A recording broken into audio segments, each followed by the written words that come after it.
What's going on, guys? Welcome back to another episode of Poker Distilled. I'm so angry right now, I can't even contain my mood. I'm not even going to pretend not to be totally infuriated.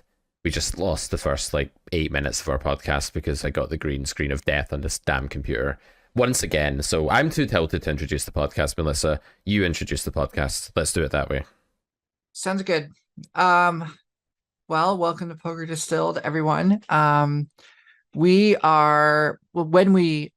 Pete's computer broke down, I was in the middle of a story that I wanted to start off today's podcast talking about, and this was literally the most tilting thing that's ever happened to me at a poker table since I've started playing.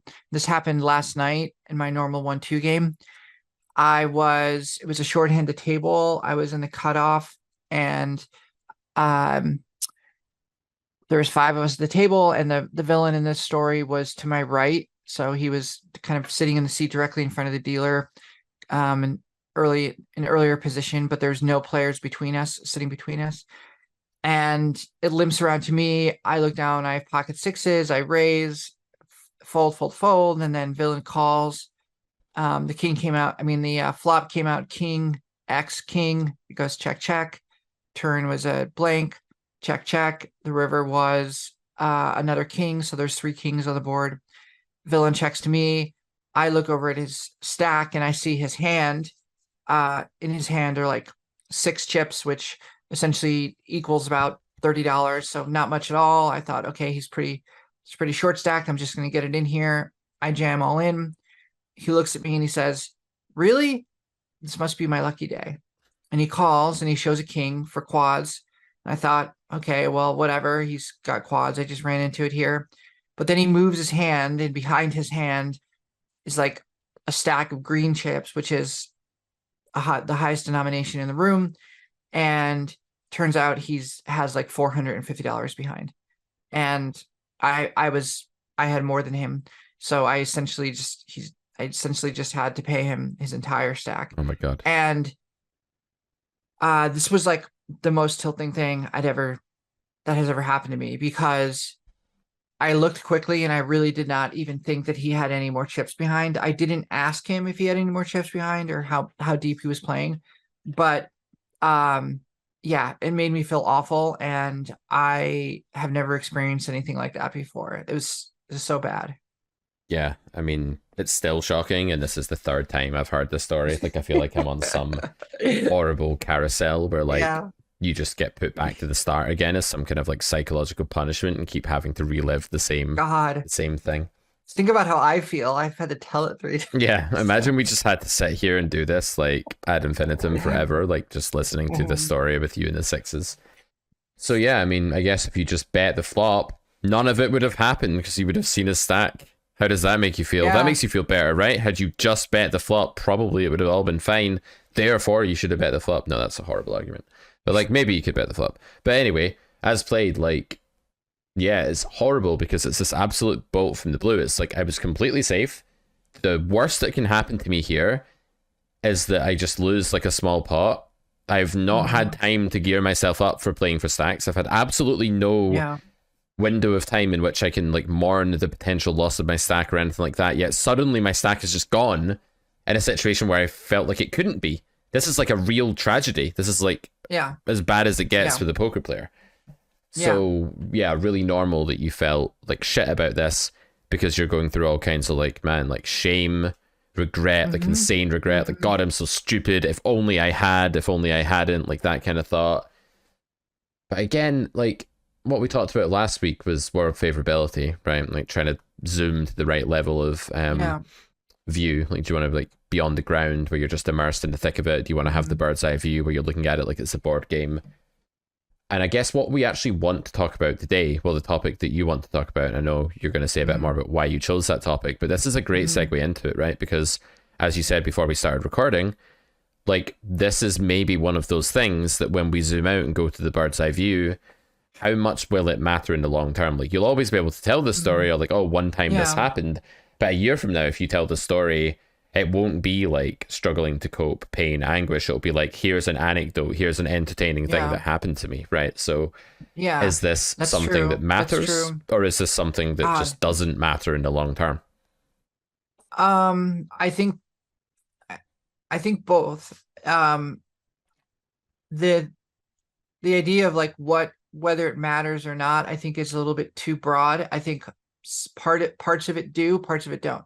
So like, yeah, the fact that he, that this happened in this one spot and I lost exactly this amount of chips doesn't matter in the long run. Right. Like, yes, it will turn into an amusing anecdote that Yep. I can tell, and I can always have like that story, right? Yep. Um, but I think the part that I can learn from it is that I think this was an example of an action that I took too soon Mm. without thinking through. I think that I generally, and I would say like 90% of the time, I'm always hyper aware of stacks, because there are a lot of players in my pool who, when they're short, um, or even when they're not, don't put their chips in front. And I think this is just a live poker thing. Um, I'm not sure how much it happens at bigger games where people have like physically have more different chips and like different denominations of chips in front of them, but like a 1-2 game where like the minimum buy-in is like $100, and like you could have just like one color of chips, and or you could just have like four small chips for 25 like $25 chips. It's it's common for certain players to have their hands in front of their stack, Mm. and so I'm always asking, how much do you have behind, can you Mm-hmm. move your hands, like to the point where some players even get it, like the old the OMCs like get really Your eternal nemesis. yes, my eternal enemy get annoyed when I do that, but I do it anyway. So I think what I can take from this particular experience is that the I don't think my thought process was complete. I think I acted too quickly. I think I just disregarded a lot of the normal steps that I should be taking before I take any action. Mm-hmm. And on top of that, one of those steps is to make sure that I understand exactly how much the other player has behind, Yeah. especially if I'm going to be jamming. And I could have easily just asked him, how much are you playing? Instead of just glancing at his hand and thinking, oh, he's short, which in retrospect also doesn't make any sense, because the game had just started. So Mm-hmm. like he would have had to buy in really short and to be like to have like that many Mm-hmm. chips, and or get stacked in a previous pod, and like neither of those things happened, or I didn't notice them happening. So it was really a blunder in terms of just on my part, like not taking the proper precautions. So Mm-hmm. yes, that's what I can pull from this. And I think that's kind of the lesson in it. The other thing that I can pull from this is I am proud of myself for staying at the table, for not, losing my temper, for Yeah. not tilting off another stack Yeah. because I was so furious, and being able to kind of just put it into context, and like every once in a while, I think something happens at the poker table that has never happened before. Right. And that can be very jarring, and that can be really disorienting and destabilizing, and like you reach like a level of like, I don't know, there's so many different thoughts going through my Mm-hmm. head, like about how unhappy I was. But Yeah. there's a really great line in a Bob Dylan song where he says, when you think you've lost everything, you find out you could always lose a little more. And the idea of like, when you think you've like suffered or seen the worst spots at the poker table, or you've gotten unlucky, it could always be worse. It could always get more. Mm-hmm. And so this is one of those spots where I'm like, oh shit, like I've never been here before, and it's terrifying, and I'm angry and tilted. Mm-hmm. Yeah, it was awful. Anger's like such a hard emotion to control as well, right? Because it's such a like motion, movement, rebellion, like generating emotion. It like tries to almost make you push away the state of affairs that's like made itself apparent to you.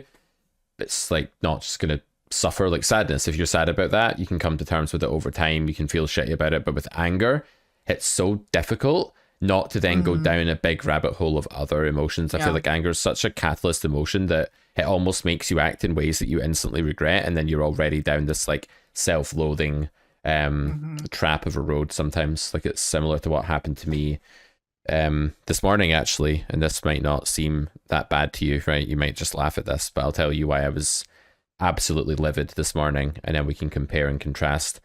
I got up, Sure. checked my phone stupidly, like before I was ready to go to work, had some news that I had to deal with, like a problem that had to be resolved. Started thinking about it lots already, even though I wasn't typically in work mode yet. Grabbed the cat bowls. We have 4 bloody cats now because all the strays show up and we take them in, always intending to rehome them. We're not crazy cat people. Honest, we mean to rehome them. But then we get attached. We both do. You know, I could blame it on my girlfriend and say she gets attached, but we both get attached. And now we have 4 cats. So there's a cat tree in the living room, which is this big, massive, like fluffy kind of straw, cardboard tubes and padded cushion like castle for cats, basically. And on the cat tree, we place the 4 bowls every morning, and the 4 cats, they go to their own respective sort of slots of the tree that they've sort of agreed are theirs, and they each eat at their own slot of the tree, at least until the food is finished, at which point, like, one of them, the big fat one, the black one that comes on the stream that you've seen, tries to bully his way into the other food bowls. But this particular morning, the second youngest cat, Bastion, was freaking out and getting more really skitterish about the fact he wanted his breakfast. And I'm like stressed out as fuck, and I put these 4 bowls down, and he jumps up onto the cat tree, but he mistimes his jump, hits one of the bowls on the shelf above where he's trying to land, knocks it over. So you've got biscuits and wet food all over the floor. On his way down, tries to grab on and knocks over a second bowl. So 2 of the 4 cat bowls that I've just prepared are now on the floor with the wet food and dry food everywhere. I've had this bad news. I've just woken up, and the feeling was, this is too much. I can't cope with this. I'm just like a reed in the wind that's going to snap me, and I'm done, and I'm just going to lash out in uncontrollable ways now and start shouting and stomping about.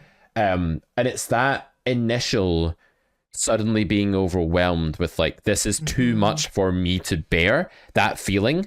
And I think we sort of carry within us like the childlike, the sort of baby's way of reacting to that, right? Like, I don't think that ever fully leaves us. There's this like school of thought in psychology or whatnot called schema therapy, where we all have different transactional modes within us. Like I can play the role of the child or the adult or the punitive parent or the lenient parent or the angry child, vulnerable child, relaxed explorative child. It's like a bunch of different persona, right? Like all mixed within that different schema. And I think the body and brain just have this like learned archaic history of going into the vulnerable child mode, where we're just like, wow, this is not okay. I have to cry out for help. I have to scream. I have to be angry and just lash out basically to nobody and no one, because you're an adult. No one's going to rescue you there, Melissa, right? Like, no one's going to come up to you and be like, shh, it's okay. Here's a pacifier. Like, here's some food. You're going to be fine. No one's going to do that. No one's going to rub your back for you because you just misread somebody's stack size. No. So here you are, left on your own devices. You've become a vulnerable baby just lying there, crying out, and no one is even going to help you. And then it's that crisis point of like, shit, I have to go and get the dustpan and brush and I have to clean this up and I have to refeed the cats. And then I have to deal with this work crisis. Whereas in your case, it's like, I have to sit here being watched by all of these people when I'm feeling like this child inside, and I have to somehow repair myself enough to function, or I can just walk away and say, guys, I'm too tilted, I'm out of here. And I think that's what most people would have done, actually. I think a lot of people would have just left the card room. Do you think you would have left the card room at a different point in your poker career, or do you think you would always have stayed? Oh, yeah, for sure. 100%. Talk a bit about that then. Yeah. Like, what's changed? Like, is that something you've been working on in your mental game for a while, and how have you been working on it? So in my earlier part of my career, I think, yes, I would have left. 2 things would have happened. I would have just physically got up and left the room and drove home, or I would have played in a way that was just like, super monkey tilt or something, and just like probably like, lost the rest of my stack or something like that. But what's changed now is that I try, and when I have those moments where I get really angry, and like everything you just described, where like you feel like that vulnerable child, and like whenever I have those moments, I try to tell myself, like, this is the challenge for today. Like the challenge that's in front of me is squarely presented. Like, here it is. Like, can you meet it? Can you succeed in this one specific thing? And that in itself calms me down, because it gives me a goal, and it gives me like a direction, and it gives me a purpose. I get very anxious and I think all the other emotions that accompany being anxious and being angry, all of those flood in when I feel two things. When I feel like I don't have a purpose in the moment, or I don't have a direct goal, number one, and number two, where I feel like, I've that vulnerable child thing where I don't know where I am, where I feel like I've woken up in this, terrible world and I'm not sure what's happening. And it's like waking up, like, this is maybe like a terrible analogy, but like waking up in like an unfamiliar place, but you're like, oh, there's the path. I just have to make my way down the hallway, and I see the door, and I can let myself out of this strange room and escape from the serial killer that has kidnapped me or something.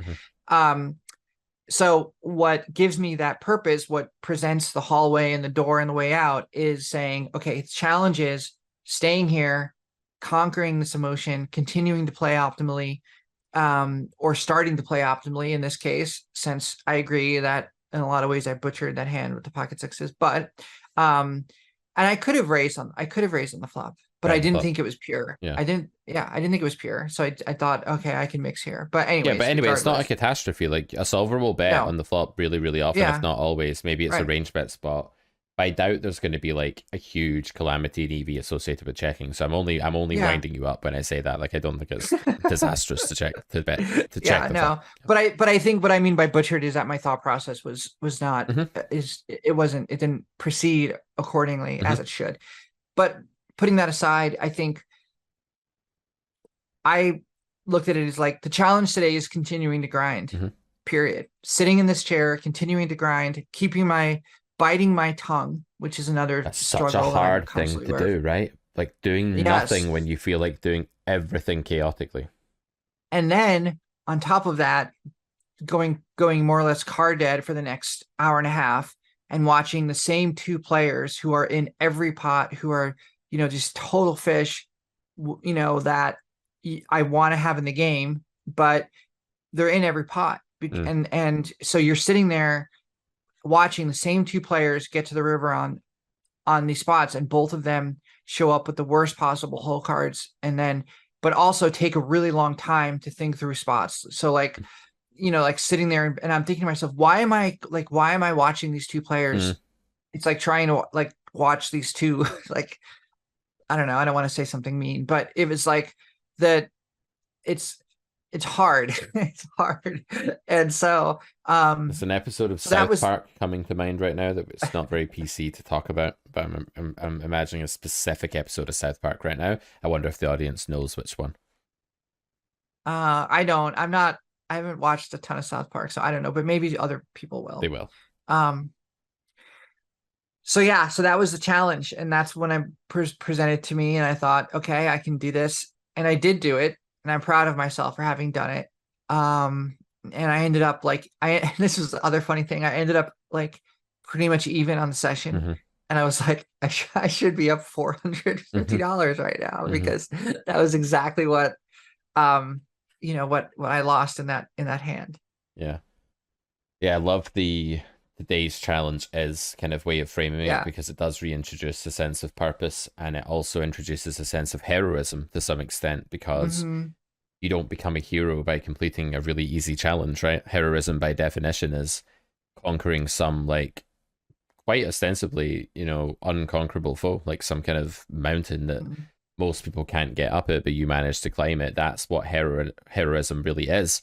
And it's also suffering. Like, heroism is sort of putting yourself in the firing line for others, or maybe putting yourself in the firing line, contractually speaking, for like the future part of yourself that's going to have to like look back on this and remember it a certain way. So in a sense there, it's heroic that you decided to stay there and endured nothingness for another hour, like sitting in the pits of despair of all of these emotions, just for the self that would one day grow from it, become stronger for it, and then look back on it. And every time you tell that story now, and you'll tell it many times because it's like a cool poker story, you'll be able to say that you just got on with the session. You didn't storm out of the casino like crying and shouting. So you've actually done your future self a service here in the way that you've handled it. And maybe we need to do that more. We need to say, right, the cat knocked over those bowls, the shit all over the floor now. I've got this problem to deal with. But in 3 days' time, none of these things will be problems anymore. And all that will matter is how I've handled it. So how will my future self want me to handle it? And can I live temporarily at my own expense and servitude to that version of myself? And sometimes we can do this for others more easily than we can for ourselves, because it's easy to think about others Mhm. existing in the past or the future. But for the self, sometimes you can't really see your future self as distinct from your current emotional state. So, like, if I'm in a room with you and that happens and you're stood there and I'm, feeling accountable to you, I'm feeling like your presence there makes me unable to shout, fucking stupid cat, what a moron, Mhm. and start stomping Mhm. around and, Mhm. shouting at the cats, get down from there. I don't want to do that now because you're there and I feel accountable to you. But Yeah. the thing is that my future self is there in a sense in Yeah. that room with me. Yeah. He's going to be directly impacted by my behavior. So if I, like, the girlfriend comes back, where are the cat balls? I smashed them up with a hammer. Like, that's like, I have to be accountable to that. So yeah, I Yeah. think this is a really good point that, like, we exist throughout time, and maybe the challenge isn't just to overcome an obstacle, but to overcome an obstacle for others, even if the others are ourselves at a Yes. different point in time.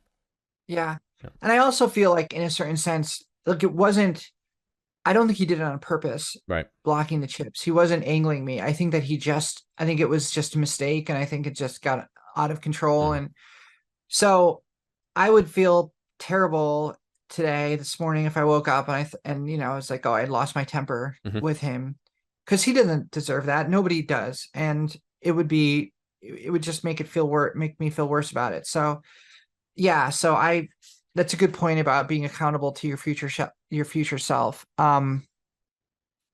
One of the one of the one of the things that kind of gave me the idea of like talking about this was not just the hand itself, but a conversation I had with a friend of mine who is a local pro, and just kind of grinds low stakes 1-2 around town, and maybe some other stuff too. But um, he said to me one time, like recently, this was a couple days ago before this happened, where I'd had like a pretty terrible run of cards in this session. Like I'd lost with aces twice, and then I lost with kings, and it was just like visibly Mm-hmm. bad. Like everyone was watching this happen to me.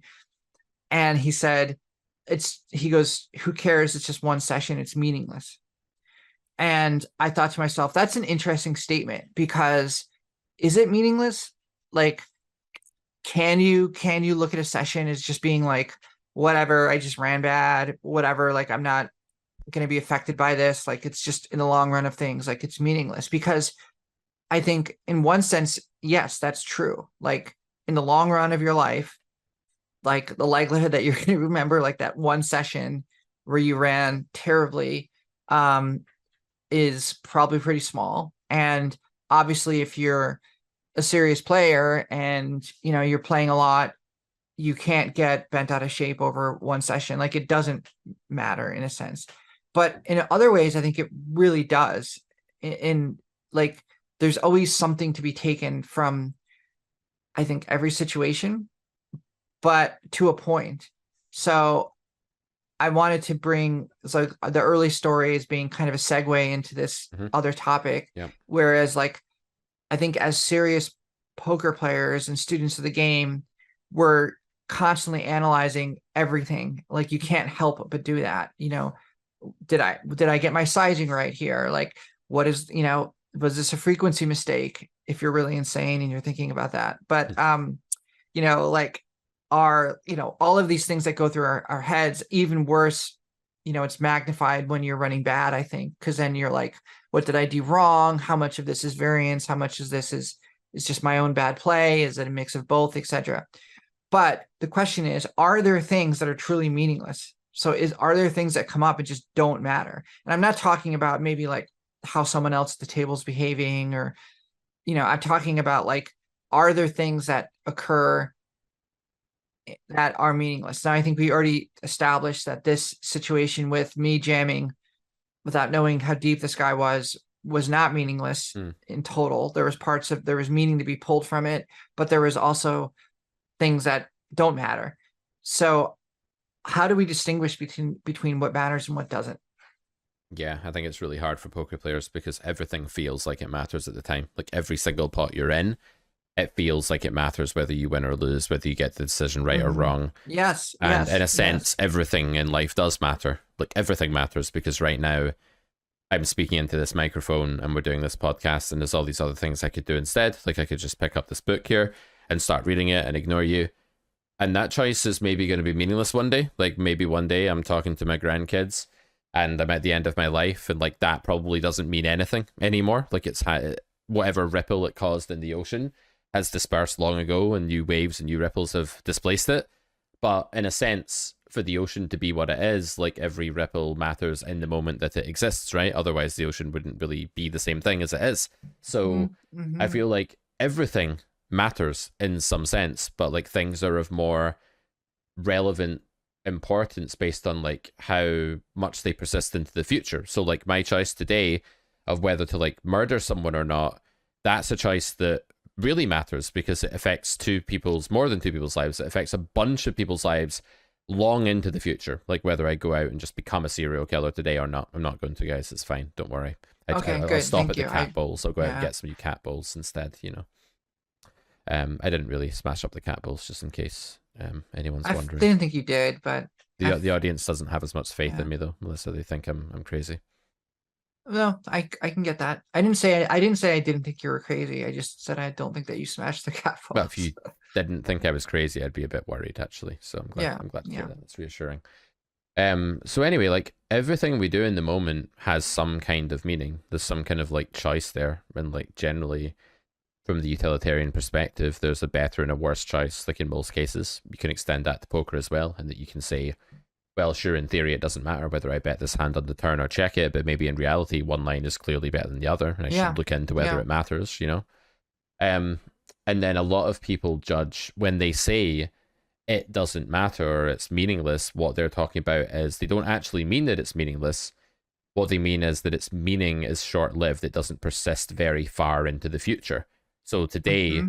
that session you're talking about now, that's already lost a lot of its meaning, and by next month it's probably going Yeah. to have lost all of its meaning, and then by a year from now Yeah. it's probably going to be gone entirely from your memory, and then in that sense it's meaningless. But I think when you bring time into the equation, it doesn't make sense to call things meaningless anymore, like in that absolute. And maybe there's different types of meaning. Maybe there's meaning in the sense of how intense an experience is and like what it means brain state wise to the person that's feeling it. So I could say it was very meaningful this morning when I was really mad, or yesterday when you were feeling like a hollow, crippled Mm-hmm. shell of a person when your ego was in smithereens on the floor with the cat food.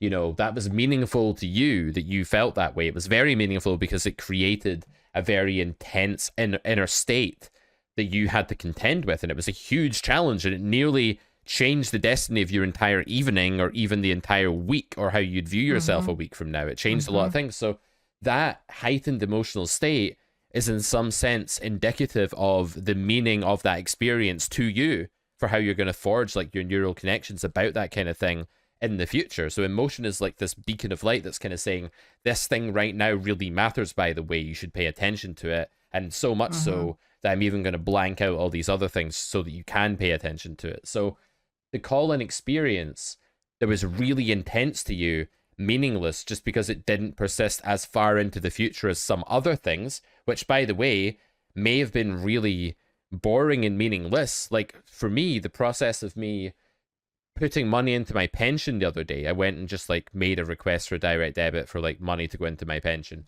from Carrot Corner, from the company. And as I was doing it, it meant nothing to me. I had no emotion about it at all. It was boring. It was tedious. I was like, I have to do this administrative thing that I know I'm supposed to do. But then when I'm like 65 and I'm like hopefully retired and happy and just playing bridge and whatever and sipping some whiskey, hopefully then I'll be like, man, it was super fucking meaningful that I put all that money into the pension when I was Mm-hmm. younger from the company Yeah. and I was able to retire at 57 instead of 68 or whatever. Like, that's Yeah. meaningful. So what I'm really beginning to unearth here as I'm digging around and just ranting is that there are two types of meaning. There's emotional impactfulness at the time and sort of temporary state meaning and how intense that is. And then there's how long into the future it persists and the extent to which it matters later in life. So it's almost like got a correlation with magnitude and frequency in poker. When we talk Yeah. about like value betting the river, we don't bet one big blind into 200 just to make sure we get called, you know, to increase the Hmm. frequency of being called, because 99.999% of 1% pot is still less than 1% pot. We bet 5x pot instead, or 4x pot, because even though Hmm. villain's meant to fold 80% of the time, we're making 4 times the pot now. So, you know, if you take 400 Yeah. chips, say there's 100 in the middle, and you bet 400 chips, this is in the card poker school, by the way, you know, and you get called a fifth of the time, you're still making 80 chips. That's 80 times Right. more than you were betting by trying to fully, you know, enhance the frequency you were called at. So in poker, when it comes to value betting, you can say that intensity, magnitude of experience of what happens right now is worth a hell of a lot more than frequency and how many times the thing occurs. And you can Right. say of your experience last night that because that was such an emotional state and it was so high stakes to you and it was so intense, that it did really have meaning and it did really matter, even if it doesn't persist that far into the future. And you can say of my pension, that didn't mean anything to me, but the frequency it persists over is so vast that even though it was Hmm. a tiny blip in my internal radar, it was still hellishly meaningful because of how far into the future it lasts. So I don't know, Yeah. we should make up different words than just meaningful. I feel like English is a really stunted language in that it lumps so Hmm. many different things, different concepts and ideas into umbrella terms like meaningless. What a Yeah. stupidly vague term. It's almost so vague that it's useless. Yeah. Yeah. Um, so like there's a lot there to unpack, but I think all really interesting, important points. I think another way that meaning persists is like how we react. This is kind of specific to poker, but I think it can apply outside of poker as well. But like how we react to future events based on what has happened to us in the past. Right. So like I could have easily um like I said, I could have tilted off the rest of my stack because of this event. I didn't. But it also, like, I was presented with situations in that same session where I still felt at my back the sting of this event, like, and this kind of childish, petulant voice saying, you have to do something now to correct what happened Yep. in the past. Yep. So like a good example is I had pocket. This was like I was card dead for like an hour and a half, and then I looked down at pocket kings. You know, I was like early position. I raise and get like 5 callers, which is normal in a 1-2 live game, and the flop comes out like ace blank queen, Mm-hmm. right? And like actually no, I don't even think there's a queen. I think it was just ace high, Mm-hmm. and under the gun, or the guy that was first to act, who was like super fishy, just like bets like pot, right? Gold. And you know, like that's a situation where like call it like fortune reversal, whatever. Mm-hmm. But you know, I ended up like I didn't fold on the flop, but I folded on a later street. And the reason is because it was just very clear to me that with the amount of players in the pot and the pre-flop action and the post-flop action, that like kings wasn't good. And so there was a queen on the turn, and then it was a queen on the river. That's what the rest Mm-hmm. of the hand was. But and I folded on the turn Mm-hmm. to a bet. But my point is that there was a voice in my head saying, this is your chance to get even. This is your chance to kind of outplay this guy. So like when he bets flop pot, raise him, right? Because you have the better aces. You have like all of this like silly Yeah. thoughts that like Yeah. just absolutely Like had to be no causal ignored. And I relevance to your EV whatsoever. Like really vague right, nonsense theory thoughts. Yeah. right. But that voice is there. And as you know, in earlier in my poker career, as a younger player, as someone that was like very often like tossed on the sea of emotions and Mm-hmm. would just go from like high to low and just felt like, Mm-hmm. you know, just was reacting in the most kind of, I think, emotional way possible. Yeah, I would have probably tried to do something stupid there, and I Yep. didn't, and I folded. Yep. But the point is that earlier event, that there was like a voice telling me, you can tell yourself that that was meaningless, but it's not. Like Yep. you didn't realize like how bad that was. Like now you have to correct it. Like that was really bad. Like Yep. there's this, your brain plays this trick on you where it's like tapping you on the shoulder, being like, excuse me, like you think you're past this? Like Mm-hmm. you're not. Like what are Yeah. you doing? Like don't you realize how bad that was? Like, let's try and like, you need to correct this Mhm. now. And ignoring that was really important. And then the next hand, I rivered Broadway in a 3-bet pot, and I had bet on the turn. I had bet like B150. I'd overbet the pot, got a reluctant call from villain after a lot of Mhm. hesitation, and then the river, I got lucky and hit Broadway, Mhm. and um I could have easily bet 75% pot, thinking, well, villain was really hesitant to call on the turn, so likely, like, the likelihood of him calling a jam here, like, I want to get paid, right? Feeling that greed I theorem, need to get and my dopamine and I hit to and make me need to feel get my better. Where's my dopamine back, band-aid? right? Yeah. And I was like, fuck that, and I just jammed, Magnitude, baby. and Magnitude. yeah, I just jammed, and like jammed for like 3x pot for the rest of his stack. Love it. And he thought about it for a long time. He ended up folding, but it was like this voice saying, don't jam because he's not going to call. Just try and get what you can, get your little bit of, get a little bit of gold, and Mhm. then you'll be good. And I knew that was wrong. Mhm. I just know that's not the right way to go about it. And so anyways, all of that is to say that the meaning of things, sometimes you have to convince yourself, or you have to remind yourself that the the meaning that you may think you're pulling from something is the Mhm. wrong meaning, Yeah. and that you can get tricked into that. Yeah, like the meaning might just be an echo of that big splash in the ocean that is now no longer affecting the present, but the remnants of it are still there, and it has no causal relevance anymore. But it's Yeah. still meaningful in the sense that in your brain, like in your reality, it still exists, even if it no longer has any permanence to like the world Right. outside of that. And it's important to understand that we have these inward ripples that go on for way longer than anyone else. Like everyone else at the table, 10 minutes after that first catastrophe, has Oh yeah, forgotten that it forgot. happened to you. Like the guy that had the quad kings remembers, but he'll probably remember just winning a pot with quad kings, not that she Yeah. misread my stack. That won't even be the meaning Right. he takes from it, probably.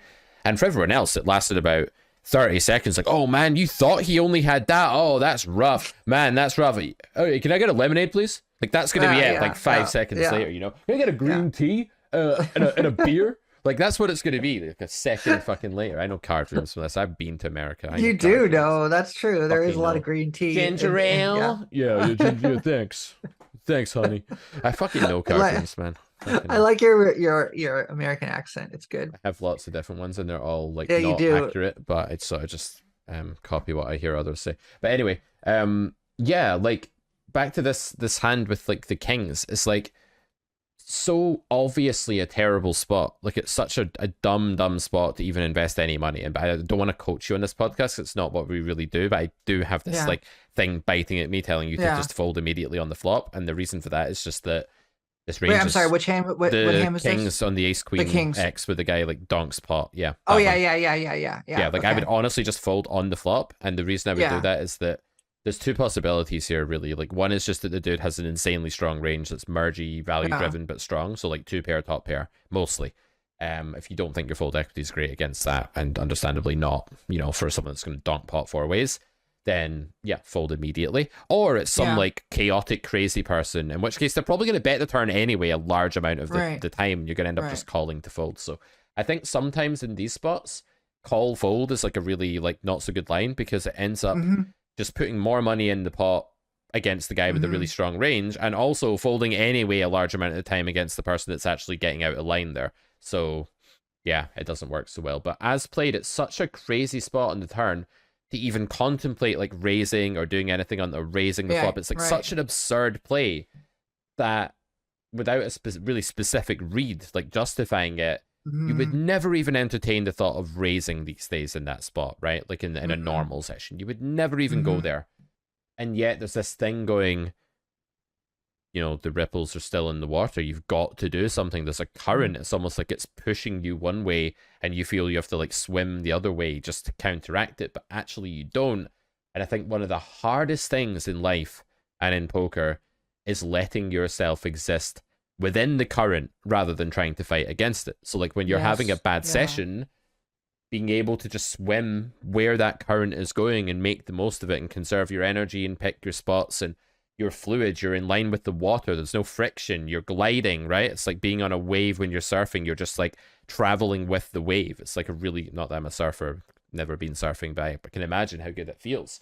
But when you are fighting against it, I've definitely like been out at sea before and tried to swim to the coast, and like some current has come and just pushed me a little bit further out to sea, and I've been like, shit, am I gonna die now? Like, this is terrible. Like, it's a really bad feeling of going one way and nature making you go the other way, right? That's a really horrible feeling. It's like you feel powerless. So when the more you try and fight the current, the more powerless you feel in poker. This is my ethos, because the more during a bad session that you try to say, no, I'm going to force things, I'm going to do this, that, and the other, and then those things don't work out, and you just end up in a deeper and deeper hole, the smaller and weaker you actually feel as an individual, the less effect you actually feel like you have of changing the way the world is. Whereas if you accept what's happening to you and try and glide with it and make your decisions like going with that wave, then yeah, you're not fully in control of where you're going. You don't have control over your trajectory north, south, east, west, but you do have control of your emotions as they pertain to where you are in the water.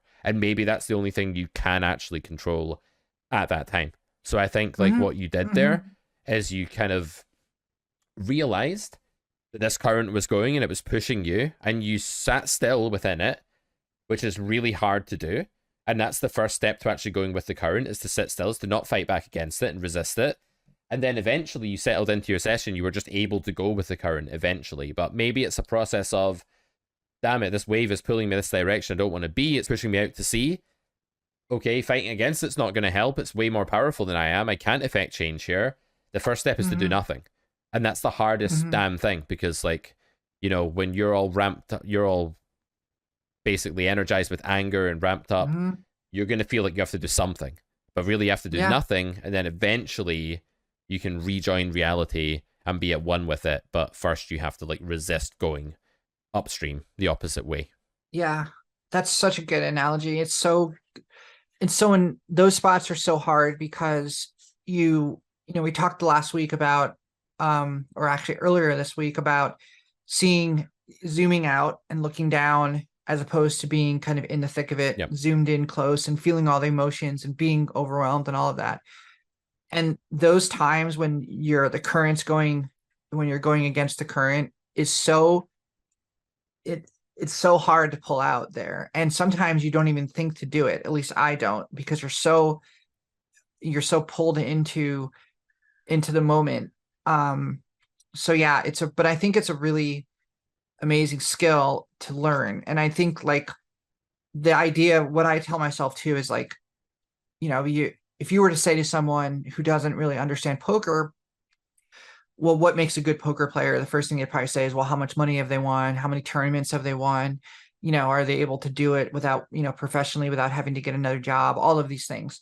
And I think those are absolutely ingredients into the recipe of what makes a good poker player. But there's all of these other things that even people that play poker don't realize make a good poker player. And one of those is that quality, is that ability, is that skill to say, to zoom out, to go with the current and not walk against the current. And, you know, that's something that I think is an ongoing struggle. I don't think you can ever really say, I'm going to be 100% perfect at this every time. Yep. But I think identifying when it's happening, just identifying the emotion and identifying the temptation to just kind of go against the current is the first step to realizing, okay, now I have a choice.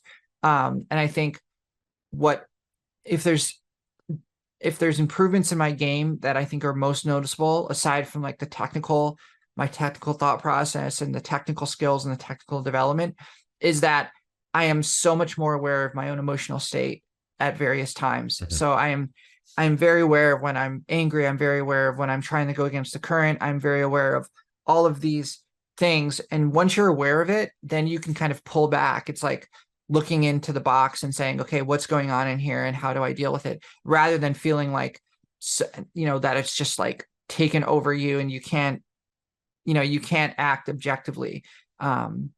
So yeah. Yeah, that's a fascinating way of looking at it. And I think it's what people do and have done for millennia. You know, that's how we've lived. We've had to adapt to the current. We've had to adapt to nature and the world. Yes, we've been able to work with what nature gives us. We've been able to work with the atoms and redesign them in different ways, but we've not been able to like invent new atoms. Maybe that's not true. Maybe we have created like there's weird atoms in the periodic table, like Einsteinium and shit like that. But I don't think they have any practical use. Anyway, I digress. For the most part, we work with, carbon and, all Hmm. these substances and atoms, and we arrange them into things. We work with the ingredients we're given, right? It's like the analogy of going into the pantry and cooking something with the ingredients that are already in there. That's what animals do. Like birds migrate for the year.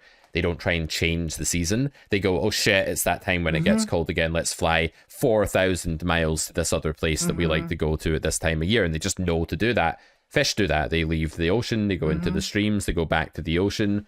And people do that too. Like we work with nature, with reality to the best of our ability, not trying to change it. And that's in part why we've been such a successful species. We've been able to take the shit around us. There's a tree. Let's cut it down. Now that we've cut it down, we can make this thing called fire. We can make this burning thing that keeps us warm and cooks our meat and kills diseases and threatens away bears and kills our enemies. And we can do it using the things that have already been provided, like using the shit that was Hmm. already there, not trying to like make a new world where fire is suddenly possible. Like it's already possible if you use the ingredients in the right way. And I think for the poker player, it's very much the same in that you do have the ingredients to still have a good session.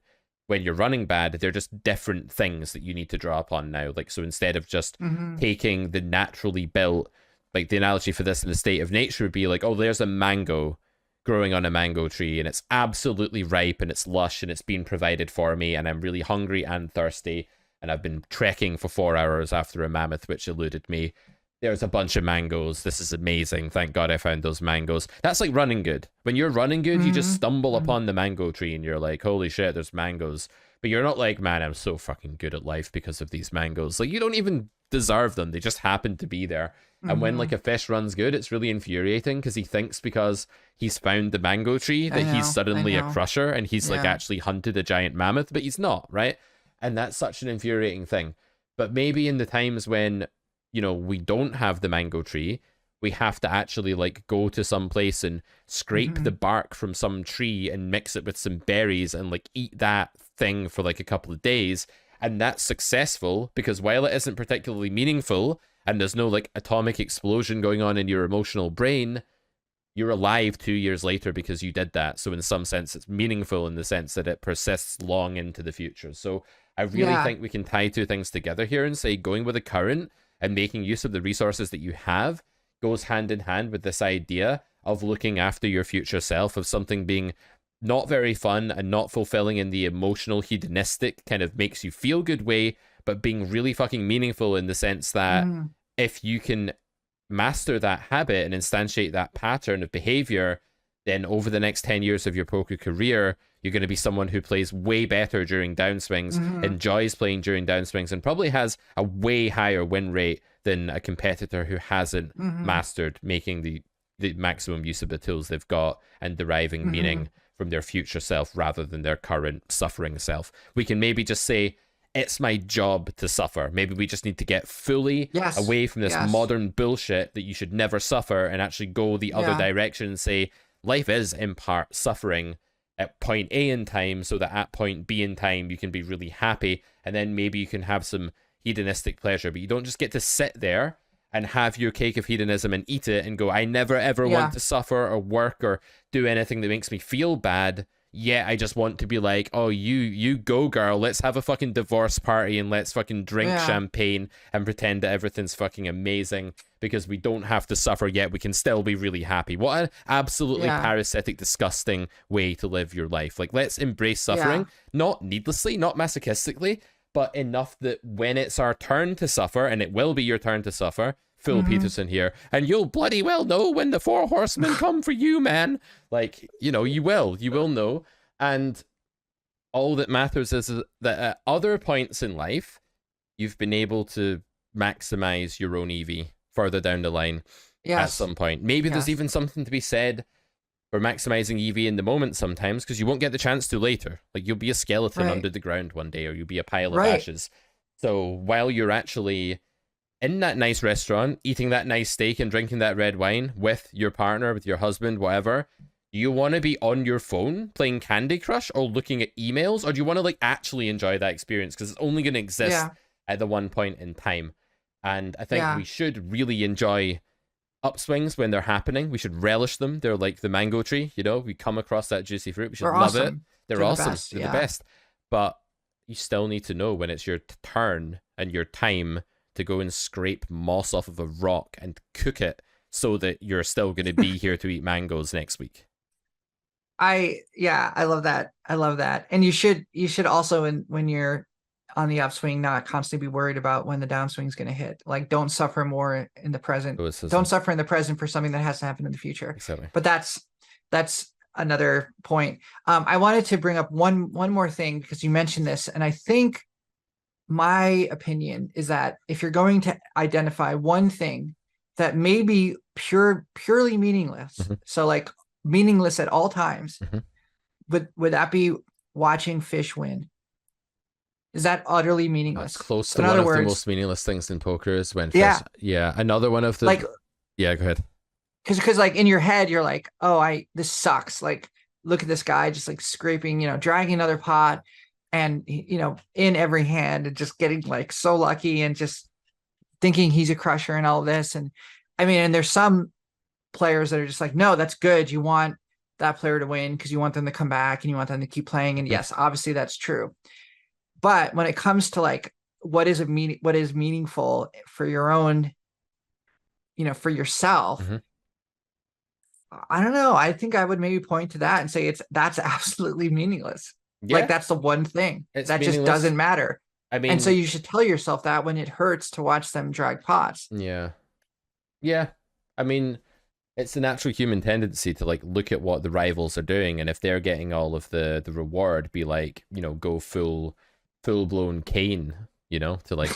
I've listened to too much Pearson, Yeah. obviously, and the Bible stories have gotten out of hand recently, Jordan. Like, you need to cut back on the Bible shit just a little bit. Like, Yeah, please. he's He's gone full steeped in Bible. that. Yeah. Yeah, man. Yeah. And Abel does everything he bloody can. Praise God, huh? But Cain. But the thing is, like, don't go full blown Cain and be like, oh, why does this guy get all the mangoes? Like, I deserve the mangoes, because Right. you're forgetting Right. that this guy's probably broke and he's probably like down Right. 68 buy-ins in the last year, and you just bought I that know. you literally just bought a new watch because of poker, Yeah. and you're sat there berating his fortune I because know. at I that one know. point in time it feels meaningful. It's not. Final story. My cousin and his dad and my dad and I were riding on a bus when I was like 7 or 8, and we were going to the beach. It was down in England, like seeing family. We were going to the beach for the day, and there was loads of traffic, and we got kind of like stuck in this traffic, and it was really, really boring. And my dad said, trying to make the best of a bad situation, was like, right, who can identify the most boring, meaningless thing? Let's have a competition. Go. And it's both my cousins. It was my cousin Jake and my cousin Sam, and Jake was like, oh, look at those porta cabin toilets at the beach. My dad was like, yeah, those are pretty boring. And then the thing that won, I remember the thing that won was my cousin Sam's answer. And it just came back to me there, Melissa, when you were like, what is something that's truly meaningless? And Sam was probably about Yeah. 6 years old or 5 years old or something at the time. And he said, oh, look at that interesting speck of dust. And pointed to this like tiny fleck of dust on the seat in front of us where we were sat Mhm. on the bus. And I was like, at the time, I remember like, wow, that is truly way more boring and meaningless than the porta cabin toilet that we passed. Like, that is truly Mhm. awful. Like, it may as well not even exist, that fleck of dust. And yeah, so that's my answer. The thing that's truly meaningless is like that little particle of dust on your monitor or whatever right now. Like, Mhm. everything else is probably more meaningful than that. But fish getting lucky, that's up there. Thing is, your Yeah. evolutionary brain doesn't think it's meaningless, and it'll try and tell you that Right. it's not. Right. Right. Well, that's it. Well, I think we have to wrap up. Um, well, this was helpful for me at least. And it is funny because I already feel a ton of distance between myself and that hand Mhm. and that stupid hand. I guess maybe I don't know, but I'm like, I've progressed, I would say. It's a And I'm dumb proud of, thing. Like, yeah, it's a dumb hand yeah, because it's like It happened so due to like a dumb. It's stupid so human dumb. error. It cost a bunch of money, but then so many things do in poker. And it just felt like your subconscious just overreacted to it. And mine would as well. Anyone's would. It's not just Yeah. you, but the human subconscious mind. That is just the thing that encapsulates all the shit that appears to matter, but doesn't throughout time, but really matters in the moment. But it's Yes. not clear that it Yes. should really matter in the moment, but it does. Because, like, we're not designed flawlessly. Like, we're pretty intricate and our brains are pretty amazing and all of that. And biology and evolution are pretty awesome. But that doesn't mean that we're not, like, without fault. And we still have bad mental programs that fire up in the wrong way and prescribe meaning to the wrong things. And like I think Yeah. your friend at the card room, like his point is probably something to the effect of the things that seem really meaningful to the subconscious are Yes. often totally Yes. meaningless to the conscious mind when fully rationalized. And that's just another way of saying they don't persist throughout time because their significance is solely built up in the fact that they feel really intense. And I think what you're Mhm. dealing with there, Melissa, is something that triggers all of the emotions at the same time that feels really intense, but is Yeah. just that speck of dust on the seat in front of us. Yeah. Yeah. Well, we'll see. We'll see this if the trauma persists. We'll check in a year from now to see if I'm still traumatized by this. Yeah, you'll be like, But what do you probably mean? not. Oh, that time? Oh, yeah. Oh, I've forgotten all about that. Like, that's the way that's going to go. Like, oh yeah, I was just crushing this 25-50 game at Bellagio. I don't have time to think about these things. That's me a year from now. That's the kind of progress I expect to Absolutely, yeah. make. Yeah. And I'll still be thinking about that one piece of dust. So who's going to be winning? All right, guys. Good point. It's been fun. Good Leave point. us some reviews on Spotify. If you like the podcast, do rate us. It really means a lot. Do leave us a little review on Apple Podcasts as well. And do share Poker Distilled with your friends in the card room. Ask people, hey man, have you seen Poker? Hey, can I get a ginger ale? Have you seen Poker Distilled? Like, do it. Do it next time you're in the card room. All right. We'll catch you next time. Bye.